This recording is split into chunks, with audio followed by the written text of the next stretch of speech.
Well, welcome, everybody. My name is Arthur Perez. This is the Ask My Roofer podcast. I have an amazing, special, wonderful guest in the studio with me today.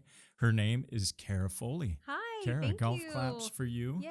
How are you doing today? I'm so good, and I'm so excited to be here. Well, you look amazing. Thank you. It's a pleasure to have you Thank here. you so much. So let's just get right into this. You are our first guest on what we would like to call Manager's Corner. Great. So thank you. Thank you. You're our inaugural guest. When people look back in 100 years on this podcast, cool. they'll see how far we've come, and you know, you'll probably have some photos somewhere I love it. dedicated to you. And Thank you. It'll be great. So, well, let's talk about you a little bit. So, what do you do? I am a general manager for Keystone Pacific, and I currently manage a large master plan community in Irvine called Portola Springs. Okay. And we're right now at 3,600 homes. We'll be 6,000 at build out. That's huge. Yeah, it's been That's under huge. construction for 14 years, if you can believe that. I didn't even think that part of Irvine existed 14 years ago. Right. Yeah. So, you've been with Keystone how long? 9.5 years now. Already. Right. Wow, this is incredible. In the property management industry, though, for 25 years. Okay. So Which when I you- don't know how I'm old enough for that. So. Right. Yeah, it doesn't make sense. So when you started in the property management industry, what were you doing? And has it always been HOA? No, so I was actually waiting tables at PF Chang's in the Irvine Spectrum when it first I love that opened. place. Before the restaurant even opened, I was on their team. And just waiting tables. And I was also working simultaneously at the Dove Canyon Country Club as a banquet server. Okay. And I had a gal that I worked with, and she walked over to me one day and she goes, "You'd be really good at property management." And I'm like, "I don't even know what that is." She's like, "You should like go see my friend. She manages apartments. Go check it out." And I was Right. like, "Okay." You know, and I was 20. I was actually engaged at the time. Maybe I was 19. Anyway, I went and I checked out this place in Rancho Santa Margarita, ironically, Villa Serena, which is now, it's a different name, but it's right across the street from the Target there. And I went in and I asked about property management. And they said, "Well, we're hiring at Villa La Paz," which is still there Right, on yeah, Antonio yeah, and Rancho yeah. Santa Margarita. And, you know, you show some apartments and you know, just kind of tour people around. And I was like, okay, I'll check it out. So, you know, got that job, was still doing the serving. And then eventually I just transitioned full-time into property management. Well, And you've been stuck ever since. I know, but you know, it's interesting that you say that because this industry is definitely not for everyone. But I found out really early that it was a very good fit for my personality. And so fast forward, I was in the apartment side for 15 years, and I ended up working at 2 buildings back to back where I was laid off. The building sold to a new owner. They wanted to bring in their own team. Wow. And so I realized like I need to get out of this if I'm going to continue to see these layoffs because I had a family. I was a single mom at that time. Yeah. Had a family to provide for. And I was unemployed and I was leading my daughter's Girl Scout troop. And I reached out to the gal that's in charge of all of Irvine. And she asked me a question like, you know, "When can you come by and drop this off?" I said, "Oh, I can come by anytime. I'm not working." She's like, "Oh, what do you do?" Which was so great that she asked. And I said, Yeah, "Oh, I'm in right. property management." She goes, "Oh, I know somebody who does that too." So she put me in touch with Lonnie Kaneshiro, who used to be the vice president at Keystone, because she was also in Girl Scouts. And I met up with her. And, you know, 2 weeks later, I had the job at Keystone. Wow.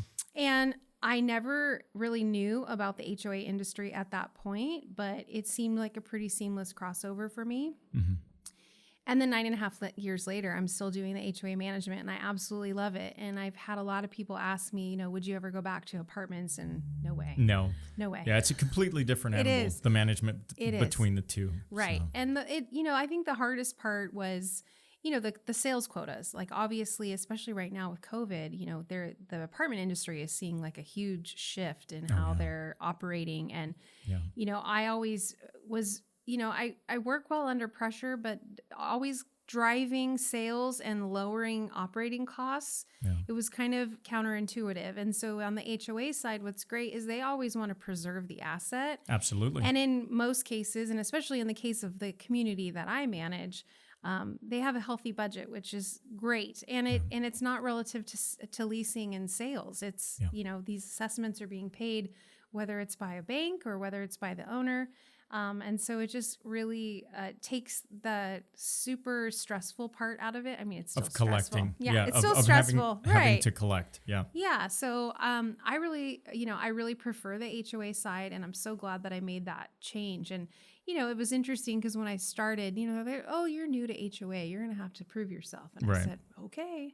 And so, now I'm a general manager, and it's quite a coveted role, which I feel very lucky to have it. Well, there's not too many general managers out there, not to cut you off, but so when you start, and this has been my experience as I've learned kind of HOA management, you start, maybe you're an associate, or if you're good enough, you come from, some type of managing background, you start as a manager, but you guys manage like multiple properties. Right? I mean, the average manager has how many properties? I'd say on average 6 or 7. That's ridiculous. Mm-hmm. That is so much work for one person. I mean, even if you have a good assistant, but most managers don't have a dedicated assistant. It's like you guys have a pool. We share assistant. it. Yeah. So you guys are saints in my book. Thank you.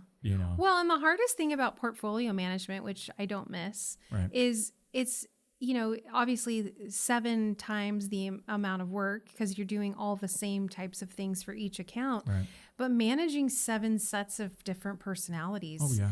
And so, you might have a situation where you have a great board and you're so dialed in, and then you have one person switch and it just completely changes the dynamic. And it can be really challenging. And, I've been very lucky to have some great boards, but I've also had, some experiences that were not great. And it's really interesting to see how personality plays such a huge role in what we do. And it plays a huge role. And so to that effect, we love to help the contractor out here. We know that in management, managers move, they get promoted, things change, right? It's a fluid situation. Right. And the same thing with dealing with boards, contractors who are working on a community, year after year, maybe they've got the maintenance contracts, so that board is comfortable with them. Well, when their board changes, you have to get used to the new personalities in play. Definitely. And that can be difficult. And that's when having a seasoned veteran manager who is good at juggling personalities can kind of ease that transition, even for a contractor, and I think that's, phenomenal. Clearly, you've been able to do that. I've talked to a lot of vendors that have worked with you, and they all have nothing but great things to say. So kudos to you for that. So when you started with Keystone, though, you were in portfolio. Mm-hmm. How did that kind of play out initially? Because you were on site before with apartments? Yeah. So I've never known an apartment role as a, manager down that you wouldn't be on site. Right. And so, going to the corporate office level was kind of a new experience, and I really enjoyed it because I'd say one of the challenges with being an on-site manager, whether it's HOA or apartments, is, you're on site and then someone can be right in front of you at a moment's notice. Yeah. And it could be good or bad. Yes. Or indifferent, someone who needs to talk and explain their life to you. I felt like a therapist at one point, for sure. Like people would come in on the weekends and they were lonely and they wanted to chat. And, for a good portion of it, I could play the game. But then I was like, okay, I got to get some work done. It's time for you to go. But so working in portfolio and at the corporate office, comes with its challenges because honestly, like I said, the different personalities of the different boards, the different expectations, you can have a relatively small community, small management contract. It's technically on paper supposed to be very simple. It could be your most challenging account. Absolutely. And then you can have, a community like Portola Springs that in comparison could run so much more smooth. And it's just like, it's weird how those dynamics shift, but it usually ties back to the individuals that serve on your board. Right. And so, it's a challenge because a lot of times, people join boards for their own agenda, and then also sometimes people are on them because they need a hobby, and it's important. Like have always considered myself to be like a good people reader, and I learned that from my dad, and so I always try to see like, okay, what's your purpose here? Like, why are you invested in this?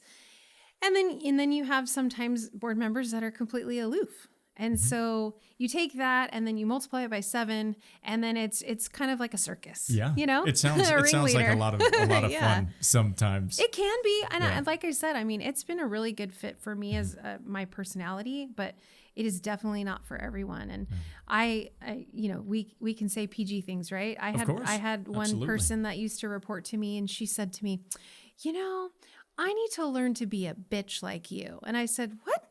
And she said it with a huge smile. And I was like, what are you talking about? That's going to be the quote we put out on social media. Yeah. Kara Foley. Yeah. And I said, what does that mean? And she's like, you just like have no problem saying no to people. See, but that's the problem. I don't think that makes you. I agree. Right? And that's I what think I you have to be able said. to appropriately say no in all situations. You Yes. can't let people walk No. over you, or they get used to doing it. Correct. And what I told her is I said, it's not a matter of being a bitch or not. Right. What it is that I'm confident when I know the answer is no, and I deliver it that way. Exactly. And it doesn't come off the cuff. It comes after I've done the appropriate research and I have actually looked at the governing documents, and the answer is actually no. Yeah. And then I deliver that message. And of course I deliver it in a nice way, but I don't dance around questions. I don't say, well, let me check with the board. The answer is really no, but maybe there's a chance. And it says no. Like, it's a written rule. The answer is no. Yeah. I'm sorry that you don't agree with it. You're more than welcome to come to a board meeting to discuss it, but the answer is still no. But what I have also found is a lot of times people just want an answer, whether it's yes or no, good or bad. They want closure to their question. And I've actually had quite a few people say, that makes perfect sense to me. Thank you. Right. And then just move on. Because you didn't string them along for however long. Yeah, exactly. Right. And I'm just like, okay, well, I guess that's a compliment in a weird roundabout way, but okay. I think maybe she just needed to kind of adapt the language more. Right. Right. And when you're dealing with a lot of people, you do have to develop a good no.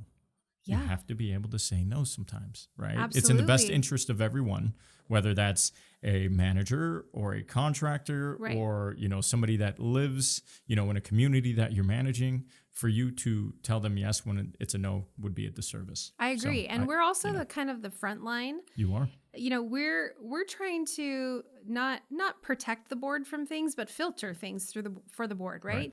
Because they're volunteers. Well, yes, you're talking about a group of people who aren't specifically educated in the matters that they have to make decisions on. Yeah, not always, no. Right? And so if you're just dumping everything on them, like, oh, well, let the board be the bad guy. And it's like, no, that's not fair. It's not fair. And especially when we have all the tools. So you go to a board meeting and the board doesn't have the governing documents in front of them. Right. My governing documents for Portola Springs, I think, are 265 pages or something. Like, they're not going to have that in front of them, and nor are they going to be able to search it quickly. Yeah, they can't navigate it the way that you can. Exactly. And so what I always do is, if ultimately it does need to go to the board at some point, I've at least done my homework and I equip the board with the tools. Right. Like, hey, I've tried to talk to this person. I've given them this information. I've even run it by legal counsel. They still want to come to the meeting. I'm just giving you a heads up. Right. And then they're able to stand behind the original decision. I can't think of a time that the board said, oh, no, Kara's not right. Like, we're going to go the other direction. I've never really had that happen. Probably wouldn't be good counsel. Well, no, but I also, that. I do my homework too. Right. So you mentioned tools. Yeah. I wanted to talk about contractors. Okay. Or vendors. Yes. So for a vendor that's trying to get into the HOA world, okay, how do they do that with an HOA? Is there a gatekeeper? Is there somebody generally in charge of that, or business development who they would contact to become an approved vendor, or how does that work? Well, I can speak to the way that we do it at Keystone. Right. I know every company is a little bit different. Right. But in our company, the way that you become an approved vendor is through a vendor packet getting approved. And that's, your pretty standard information. Insurance, licensing. Exactly. Right, exactly. Right. It's the way that you get that packet is kind of the special situation that I can tell you about for Keystone. So the way that Keystone likes to operate is they like to have sort of like a more, for lack of a better term, a sponsorship from a manager. Like we want you to say like you have a relationship with this person, you've worked with them in another capacity, and that you're kind of putting your name on this packet for them. And so what I have done is anytime. Yeah, and that's huge. And I want to touch on that. So don't let me forget the relationship with the manager, the cosign. Okay, good. Okay. So basically, if someone hasn't already become an approved vendor at Keystone and they reach out to me, say for example you, yes, and you say, I would like to have my company be an approved vendor for Keystone, and then I send you a vendor packet. And when I submit that to our insurance department, we have an insurance coordinator who reviews those. I'm basically putting my seal of approval on that application. And then when it gets approved, then you're now an approved vendor for the entire company, which is so cool. Have you ever just slipped one into the trash can? Said, I haven't heard anything back from them. I'm just kidding. Don't name names. Don't do that to anybody. I haven't, but unfortunately, I have gotten, vendors to get on our approved list, and then they've never gotten any business. Because here's the other thing is, I can add someone to the list and get them approved, and I may not be able to use them at my association. For example, restoration. Yeah. Like, I don't manage any of the units. I manage the common areas and the master association. Right. I have a lot of contacts that are in the restoration business, and I love to support them in any way that I can, but I'm never going to be able to use you because we don't, unless we have some freak flood. But that would be a one-off thing. Right. And so, I've done that before. I've put my name on things, and then, just nothing really ever happens. And I know it's not the cheapest thing. You have to have insurance and certificates and things like that.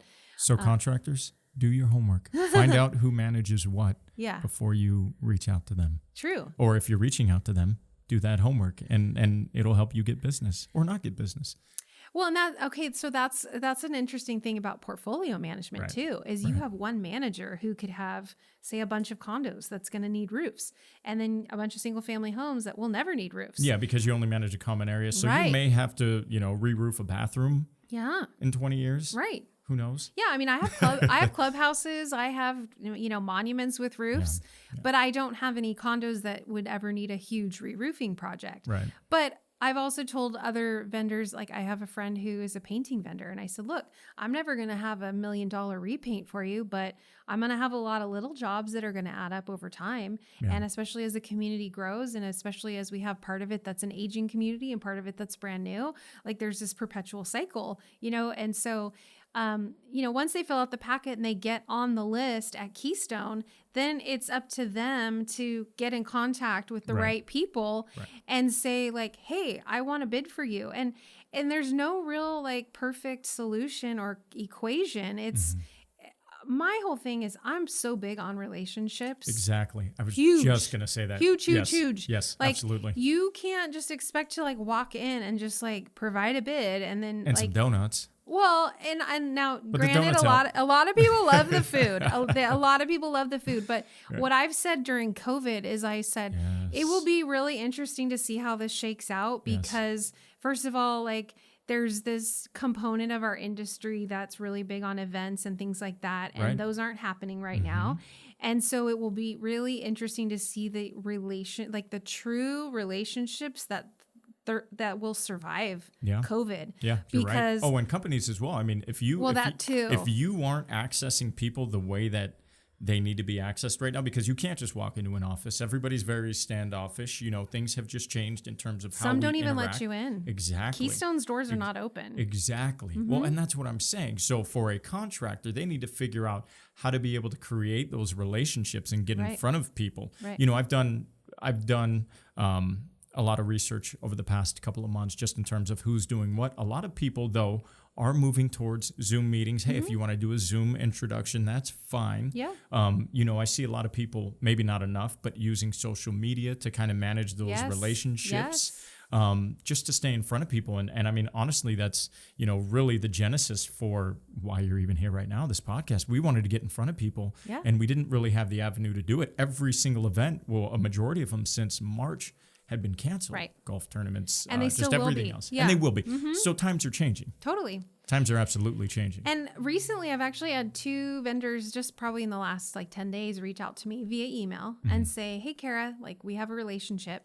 Would you mind introducing me to this person or a group of managers in this region? Right. And I was like, yeah, for sure. Like it's easy as me reply, copy some friends. Hey, this is my good friend so-and-so. They do this.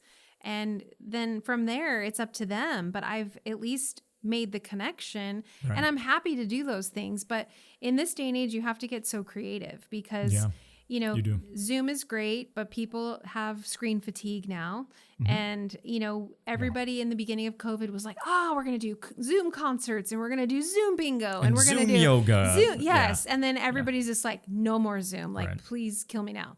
And so then some people have been doing like outdoor picnics and then, you know, smaller lunches outside. And those are all great ideas. And you just have to stay in front of people. However, relationships and lunches and things like that only take you so far. And it's when you get that foot in the door, how you perform. It's how you perform, the quality of work. And for me as a manager, all day, every day, quality and ease of projects is something I will always consider paramount over relationships because, you know, the relationship is what got you the opportunity. Right. Your performance on the job is how you will continue to get It'll get you the next one, right? Yes. Or not. Well, and you know, let's be honest. Boards are the ones who make the decisions, right? Yeah. So they're going to be looking at like, what was the price? How does it look? You know, but I am very fortunate that my board, you know, they're ultimately making the decision, but they look to me, Kara, what's your experience with this vendor? Right. And if it's, I mean, obviously I'm not going to bring them a bid from someone I haven't had a good experience with, but if I have 3 people that I have great experiences with, I'm going to tell them about the best one. Right. And contractors out there, when you're dealing with HOA, you have to get 3 bids. So getting on that bidding list is huge.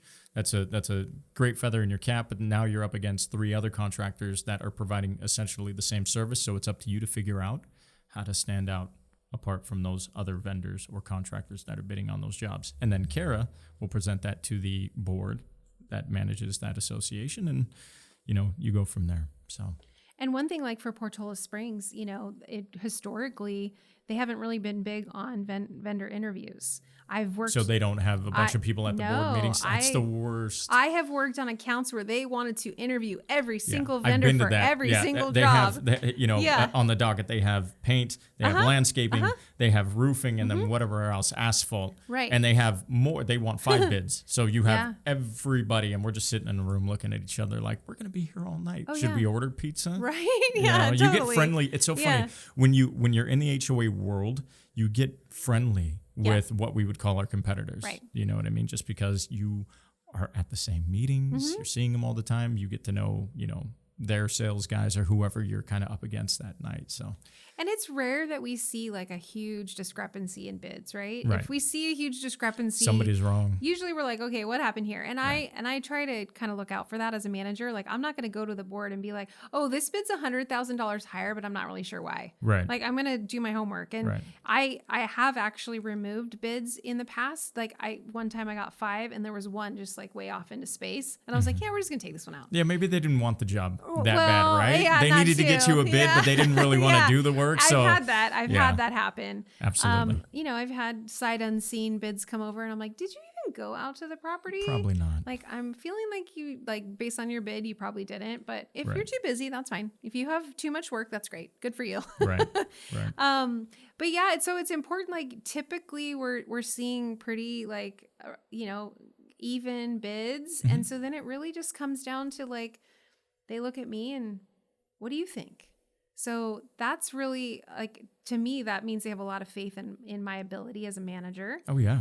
But I'm also going to draw on, like, what was the last project like that we did together? Like, did we have a lot of change orders? Did it go seamlessly? Did you deliver on all the promises you made in that bid meeting? Yeah. You know, You mean you wrote those down? Yeah. You remember those? I remember a lot of stuff. I have quite a memory for details, but... Yeah. So it's an interesting process, but what I've also found too is it's, what I do can be completely different than the next manager. And that just comes with experience. And, I'm very invested in our, CAI organization.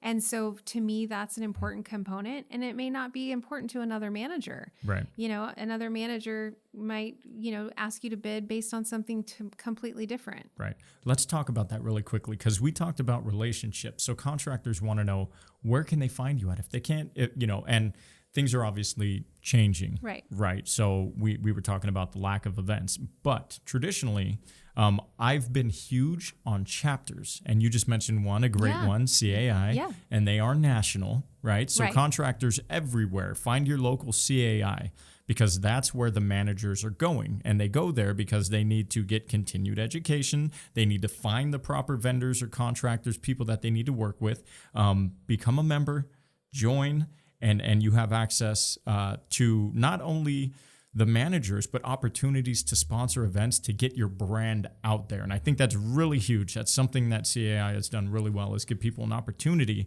to get in front of everybody, put their brand out there, put your best foot forward, and really establish those relationships. So back to you, we're at CAI events. I think that's probably where I met you in the beginning. It has to be. It has to be. It has to be. Or a committee or something like that. Oh, yeah, maybe.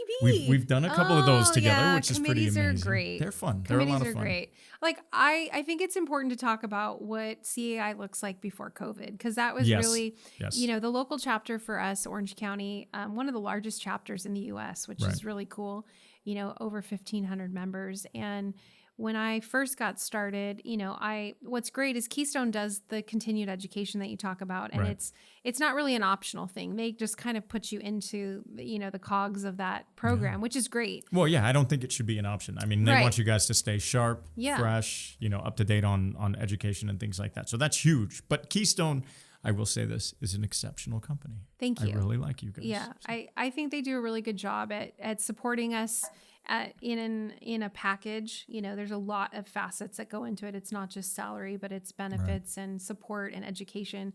And I've heard a lot of companies actually in Orange County don't pay for CAI. So some people that belong to it are paying for it out of their pocket. Own pocket. Yeah. Yeah. And even up to the PCAM level, which it can get expensive because there's quite a few classes that go into that. And then the recertification and all of that. Right. So these guys, for those that aren't aware, maybe you're hearing this for the first time, can you just explain kind of some of the accreditations? Sure. What is a PCAM?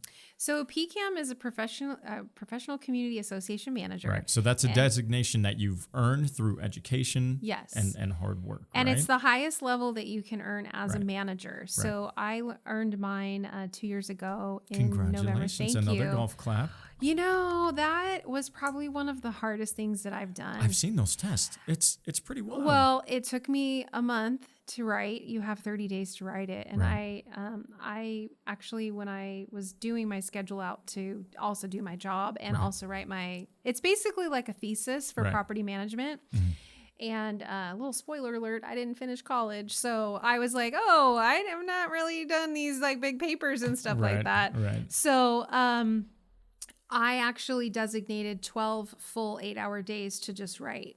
Wow. And it's 10 questions that are multiple parts. And I think my final paper was 189 pages. Wow. Yeah. Wow. And so that's... So you wrote a book. I did. Basically. And that's after going to the site where the case study is based on. So the site that my case study was based on was in San Francisco. Right. Thankfully, it was in California. So the civil codes and things like that are the same. But we went to a high rise, which I've never worked in. Mm-hmm. They're a lot of fun to work on. Yeah, I bet. I'll tell you. That was also like involved in the earthquake. So they had that component. Right. They also had a commercial parking garage and then underground commercial like office space. So 4 associations in one. Right. None of which I've ever worked on. commercial, high rise, the whole 9 yards. Yeah. So that was already kind of, and boiler systems and elevators and all of that. Yeah, jazz. stuff you'll never see Right. in Portola. And so, exactly. And so, and then, you know, you spend 2 days there, you're trying to pick the brain of the manager, and then you go home and you are not allowed to talk to anyone. You're not allowed to talk to anyone who's ever had their PCAM. You're not allowed to like talk to other people who were in your class. You have to write completely independently or you automatically fail. And you're allowed Wow. It's intense. You can't say anything. I'm allowed. Are you allowed to take notes? Like, yes. What are you allowed to do? Like notes, photos? I had a recorder. I was taking notes. Okay. I had the whole night photos. But I was only allowed to reach out to like experts in our field, like insurance agents and attorneys, but as long as they didn't have their PCAM. So it's a really serious project. Wow. And then you send it away and you wait 30 days to find out if you passed or failed, and they don't give you any feedback. It's just a pass or fail. It's just a pass or fail, and then you're like refresh. So you got 100% for all intents and purposes. You probably killed it. I don't know, but you passed. I will say that that's probably I've put the most effort into anything in my career. Right. And like I said, I've been doing this 25 years, so it was quite an undertaking. So back to your original question, the CAI organization, they don't mess around when it comes to education. So when you get to that PCAM level, it's the highest level you can get as a property manager. So guys, when you were going out to these managers, make sure you know your stuff, because they do. Right? They might not know all of the ins and outs of the job, but they've worked hard to get where they're at. And they definitely can spot BS when you put it in front of them. So that's huge. Well, we talked about COVID. Right. How has that kind of changed your day-to-day life? Are you in the office? Are you working from home? Is it a mixture? Well, for me, COVID kind of came at the same time that I started to go through my treatment. And so it was actually kind of a welcome adjustment to like the workplace, because what Keystone did for us, and it didn't happen for everyone in, company wide or industry wide, Keystone said, COVID says we need to shut down. We're shutting down. And they mobilized a task force that got us all up and running within a week to all be self-sufficient working from home. That's incredible. It was huge. Yeah, it was huge to be able to do something like that. How many people does Keystone have working with them now? 360, I think. Of which, how many are managers, do you know? That's a great question. If I had to guess, I'd say 100 are managers. Yeah. You hear that, guys? That's gold. Yeah, some because we've got there for you. We've got our Orange County corporate office, which is in Irvine. Right. We also have an Ontario corporate office. We have a Where Temecula. Janine's at. I love Janine. Yeah, Janine's the best. And she makes great cookies, by the way. She's so awesome.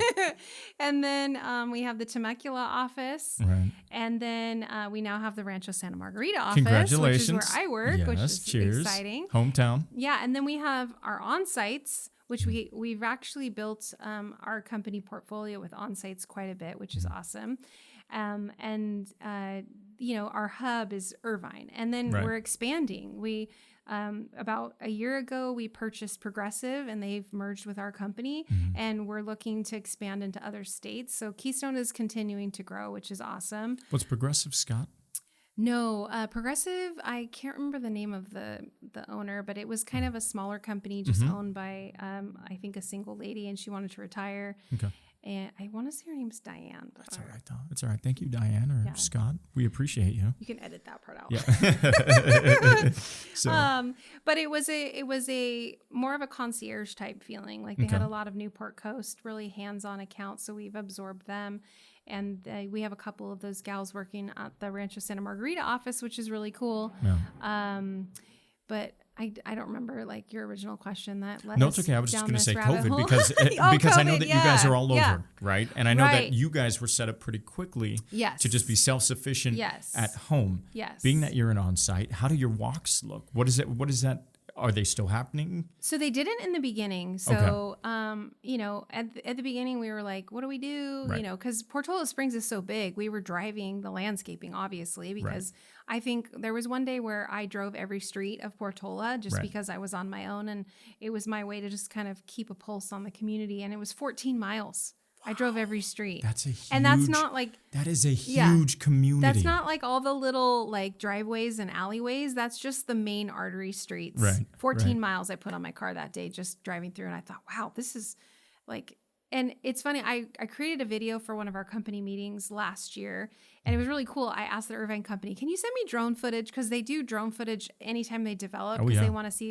And I'm like, could you just send me like, do a Dropbox of some cool drone footage of Portola? Like, I just want people to see like the magnitude of this. Yeah, how massive it is. Yeah, it was, massive. And I put it, have you used iMovie?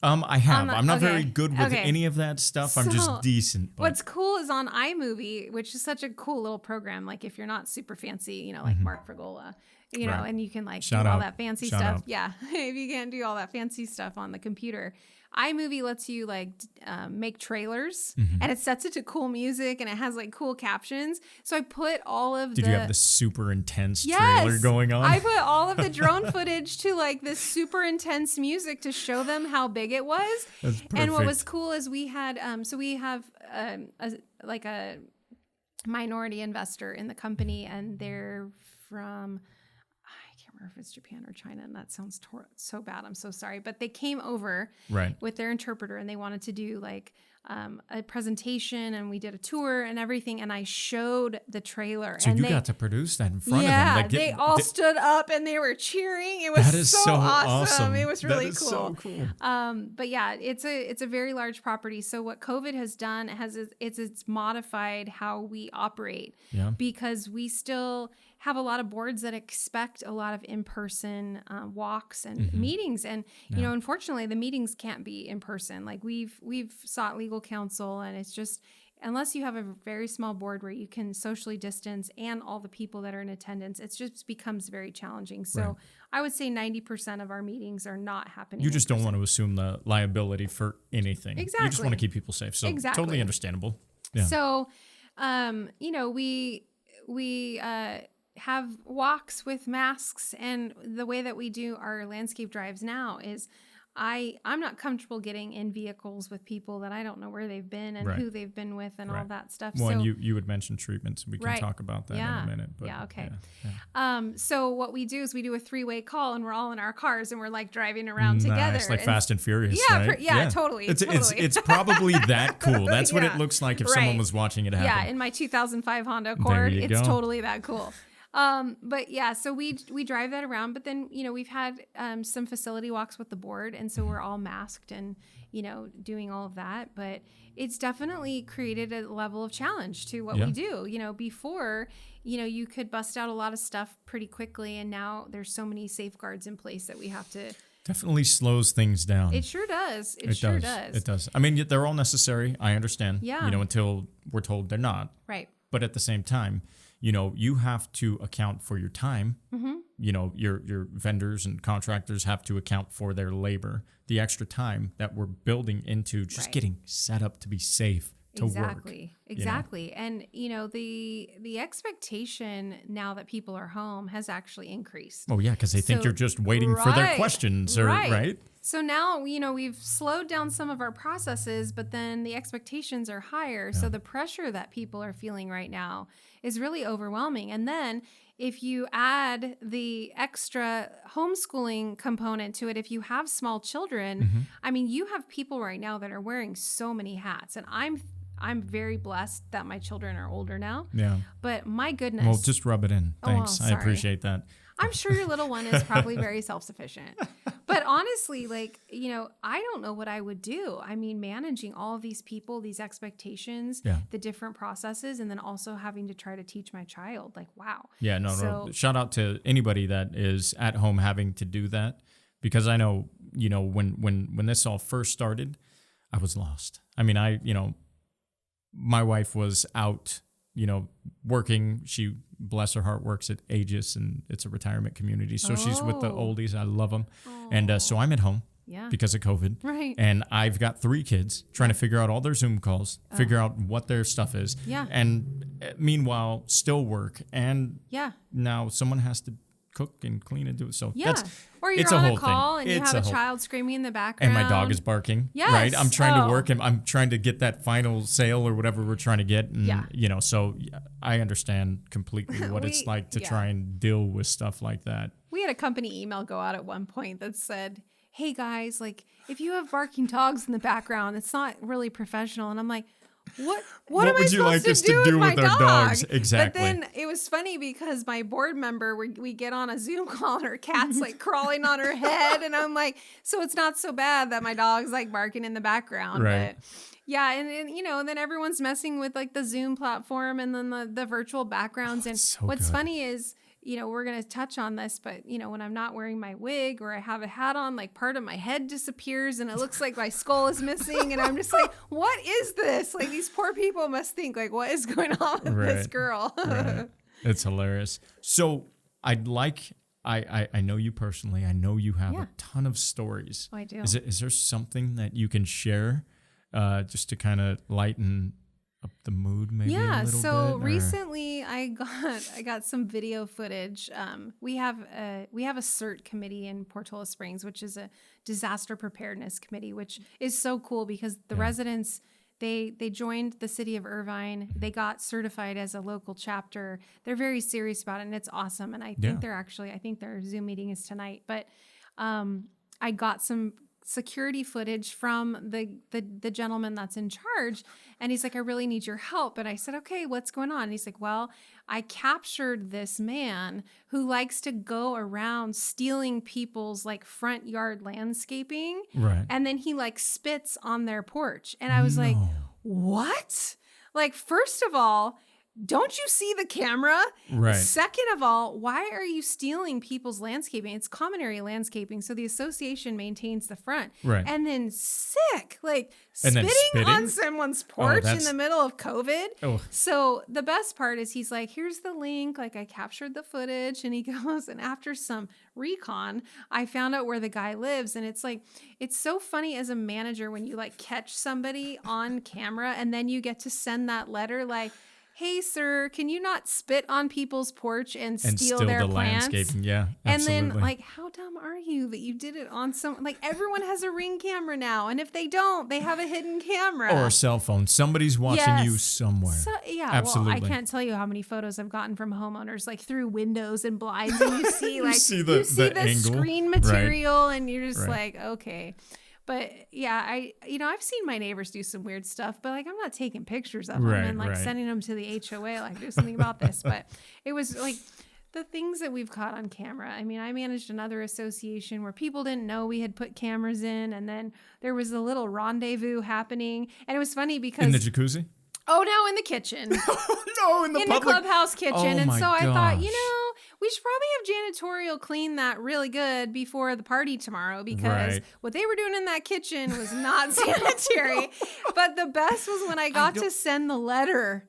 Because, so you have to send a letter to these people. yeah, because they lived there. They fobbed into the kitchen. Oh my So we had the fob gosh. report. But the best is when you get the footage from the security camera from the guard, because this was a guard gated community. And they're Right. like, Kara, this is XXX. And I'm like, I text him. I'm like, what did you just send me? Is this like spam? And he's like, oh, no. It's what it is in the subject. And I was like, okay. And so then, of course, you know, you're like, hey, so we installed cameras in the kitchen in the clubhouse recently, and we notified everyone of this, but obviously you missed that. And They missed it. the activity that was occurring in the clubhouse is a violation of the CCNRs.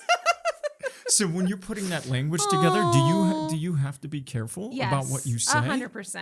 Yeah, just because, you know, well, first of all, like there's nothing specific in the CCNRs that says they can't do that, but it's like, hey, it's not. It's like, kind of implied though. Yeah, it's a little implied. It's a lot implied actually, but I actually like, funny enough, I guess, find a little pleasure in that, like sending those kind of letters, like, haha, caught you. But then the best part was, so these two associations are right next to each other. Right.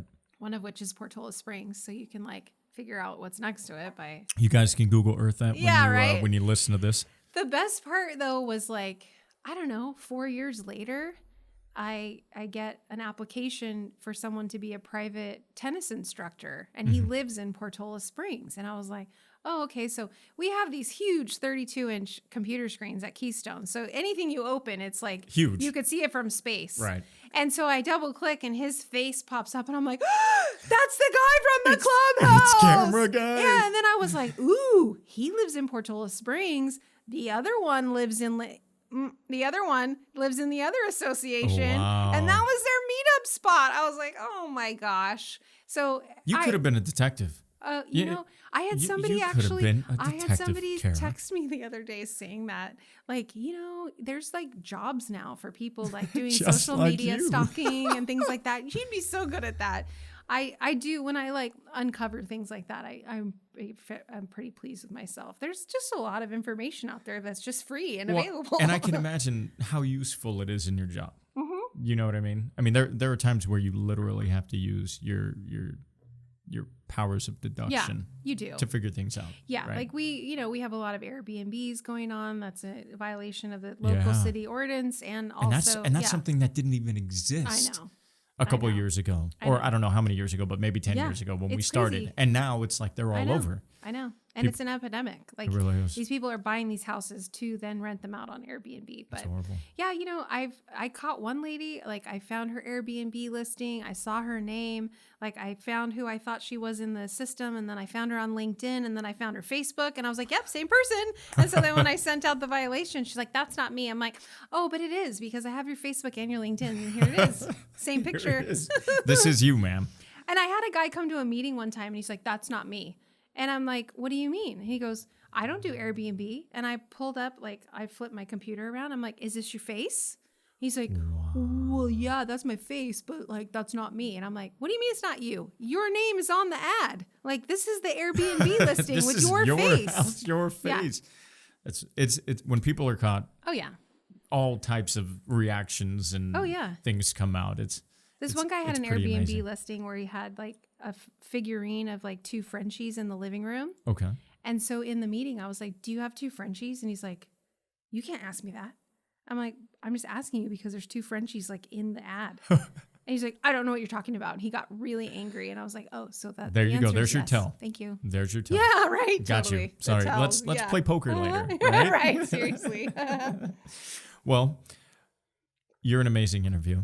I really enjoy having you on the show. We talked about some treatment and things like that. Do you want to kind of give some insight? Because I know you're a superstar. I kind of know what you've been going through and how you've been dealing with COVID and your community and all of these things while going through this. So let's talk about that real quick. So December of last year, I woke up and my rotator cuff was really sore. Mm-hmm. And I asked Andrew, my boyfriend, I said, did we do something weird last night? Because, you know, every once in a while I'll have a glass of wine. Shout out to Andrew. Yeah. Love that guy. Yeah, he's the best. Have a glass of wine and play Twister? No, sometimes we'll have a glass of wine and Kara falls asleep at 8:30 and then talks in her sleep and does weird stuff. And I'm a stomach sleeper, so sometimes I sleep on my arm and I wake up and it's numb. And he's like, no, babe, we didn't do anything weird last night. And I was like, oh, okay. And so I was rubbing essential oils on my shoulder because it was really bothering me. Mm-hmm. And then I, rubbed my hand across my chest to kind of get the rest of the oils off my hand. Mm-hmm. And I felt a lump. Amazing, but messy. Yes, right. Shout out to essential oils. Right. So I felt something and I thought, well, my rotator cuff is bothering me. So I must have pulled a muscle.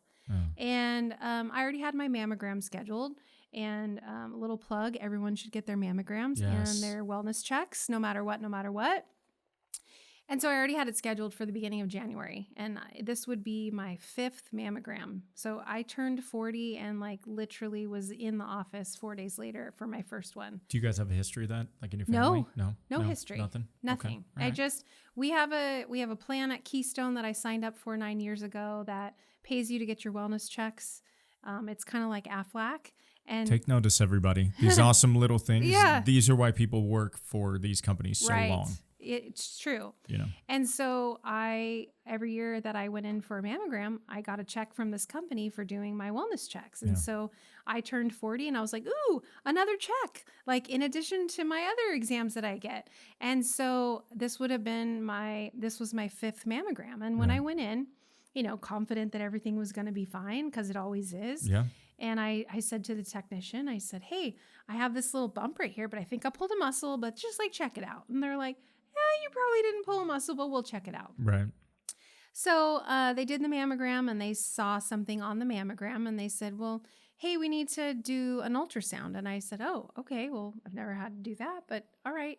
Yeah. So they said, but if everything is fine, then it's just whatever. And so they did the ultrasound. And then, of course, they said, oh, we need to schedule a biopsy. And I'm like, oh, well, okay. Well, my friend had a biopsy in October. It can't be that bad. Yeah. Like, no, because it can still be benign, right? It can be nothing. It Yeah. can be a cyst. It can be a fat deposit. It can be a lot of things. Yeah. And so I went in for my biopsy on a Tuesday, and they extract some of the tissue from the area that you're having the issue. And then Thursday, ironically, was the big company meeting for Keystone, where it's like we have our quarterly or triannual company meetings. And of course, I had a lot on my mind because I had my follow-up appointment for my biopsy results. Right. And it's interesting because a lot of people were like, you just seemed off that day. And I'm like, well, yeah, I had a couple things on my mind. I'm just expecting that things would be great, but then they could not be, but we'll see. So then that afternoon, you know, of course, they call me into a very small little office, and a doctor comes in that I've never met before because my regular doctor was not on that day. Mom.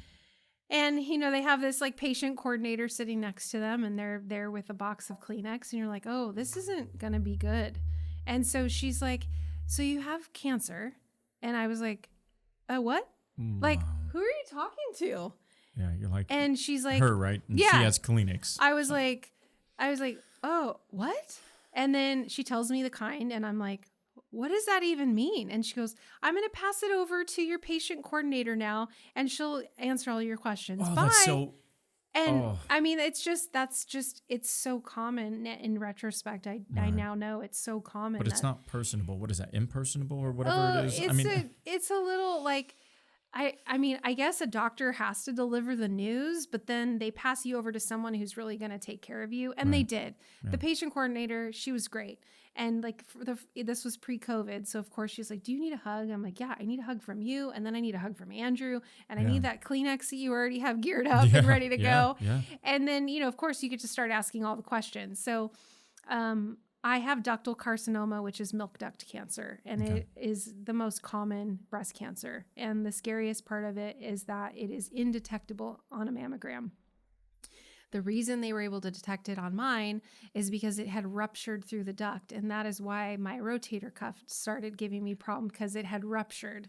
Well, that's a blessing, though, a right? huge like, blessing. Like I even have chills like thinking about it. Yeah, that's amazing. Because honestly, I could if it had ruptured just 2 weeks later, I probably wouldn't have gone in for another mammogram because I had already had one. Wow. And to think like so ductal carcinoma actually starts with one bad cell. Okay. And it takes sometimes 5 to 7 years for it to manifest as a tumor or an outward kind of problem. And so because it's undetectable through a mammogram, it just sits in the duct and can just fester basically. Right. And so it gets to a point, unless you catch it some other way, like my surgeon actually is a breast cancer survivor, and she had ductal carcinoma, but the way she found it was she was nursing her daughter, and she was pumping, and blood came into the breast pump. Oh, wow. And so she was actually able to detect it very early, but most people aren't because it's undetectable. They don't know it's there. Yeah.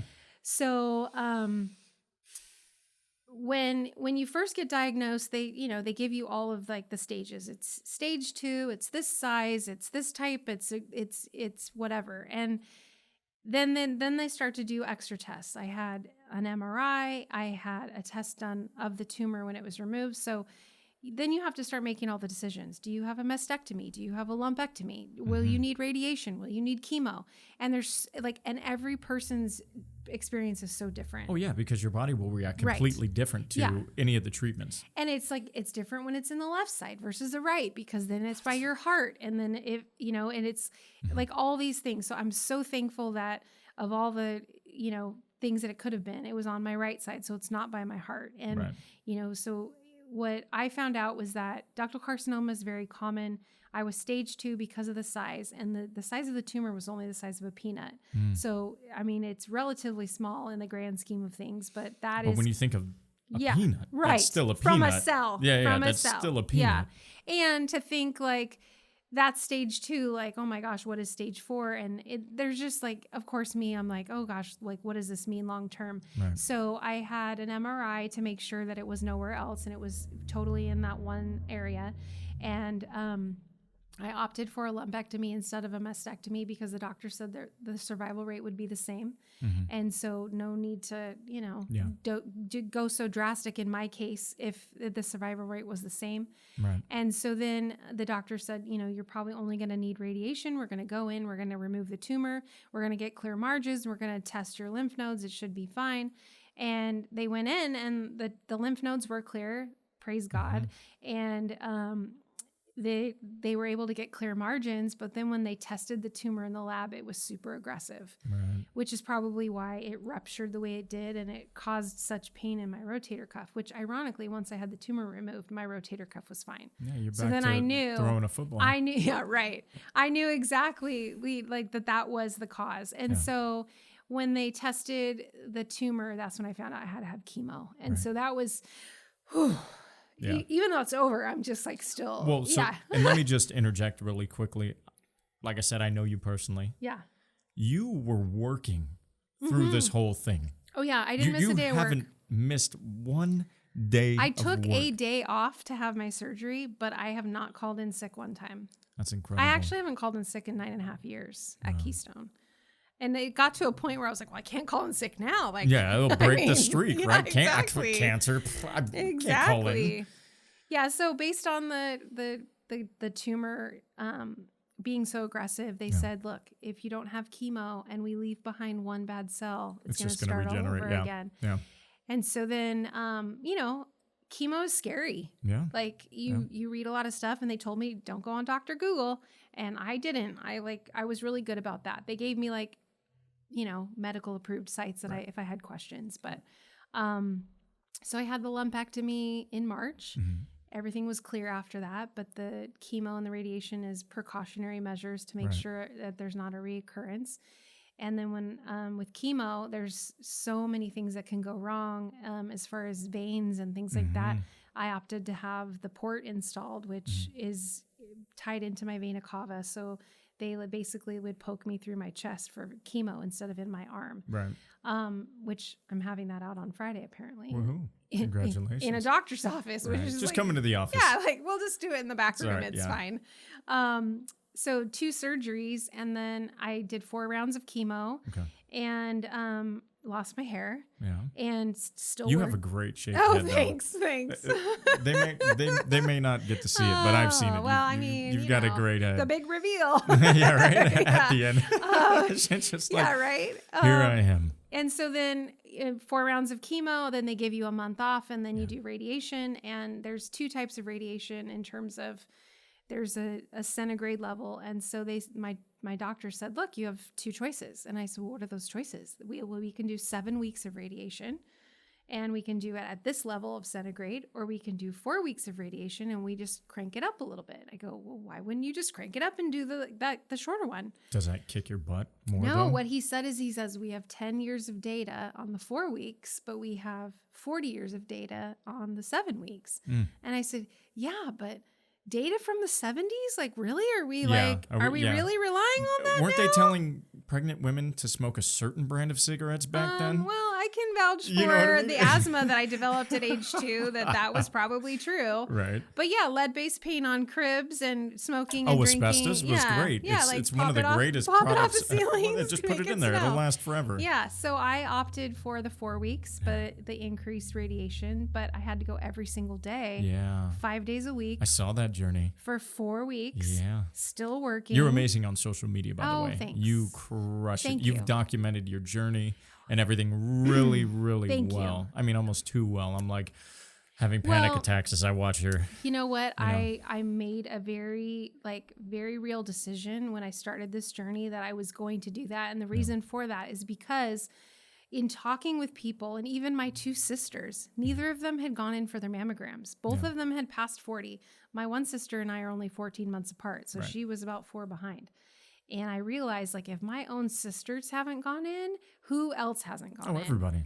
And then, talking with people like, oh, I get so busy. Oh, I have a board meeting. Oh, and then it's 3 years later. Yeah. And finding out that my experience could have been so different had I just missed that window. And, talking to people during chemo that, one girl went in and she was having issues and they said, oh, come back in 6 months. We'll check you again. And it had spread. Yeah, so I used that as a time to say, look, like, all of this can be done. Like, it's not true for everyone. Everyone's journey is different, but I worked through it because it kept my mind sharp and it kept my mind off of what was happening. And also, it helped me stay like laser focused. Yeah. Yeah. Because I have my kids watching to see how I'm going to react. Right. So anyway, I worked through the whole thing. I didn't miss a day of work that was not planned, and went through 4 rounds of chemo, 20 rounds of radiation.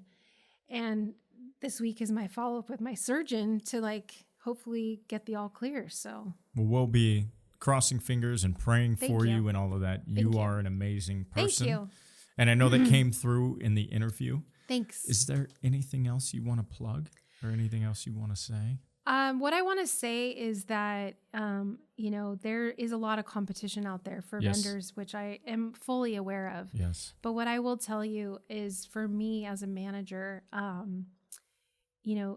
anything you can do to make our jobs easier and still give the highest level of service that you can, it just speaks volumes to this whole process for us, because a lot of people are juggling a lot of things. And especially right now with COVID, not just work stuff, but personal stuff. And some people are in isolation and, just dealing with a lot of stuff. So if you have a way to implement some kind of procedure or policy that makes your project or your process seamless, or even a software. Yeah. Right. But just to make it so that it's not too cumbersome. But I find that just communication is probably like top priority for me, because none of us are perfect. Things are going to go wrong. Change orders are going to come. Projects may not go seamlessly. Sometimes I didn't conclude that on my bid. And, but communicate. Like, don't keep things secret. Don't try to cover them up. Just for me, communication is so key, because I can go to my board and say, look, this is what happened. They brought it to my attention. They're trying to fix it. They're trying to do the right thing. I think they're trying to do the right thing. Let's work on this together. And I just think that just goes so far. And those are the people that I continue to go back to. Right. The ones that I know that I can rely upon, because I'll tell you, like, the last thing that my biggest pet peeve is when I have to babysit vendors. Yeah. And then I also have to, like, go after them and, like, hey, you didn't do this. And, oh, hey, you didn't see this. And you're not being proactive, you're being reactive. And, for me, it's like, I'm all about teamwork. Like, we all have our own piece of this puzzle. And, like, you look good, I look good, we all look good. But then when you have these little weak links places, it's like, you've literally just made my job harder. Right. Yeah. And it doesn't need to be like that. I will support vendors and team members all the time, as long as we're all putting our best foot forward. But I just find that communication is probably like the number one key to that. And, communicate when things go wrong and communicate when things go right. Yeah. We're all in this together, right? I think I just got my quote.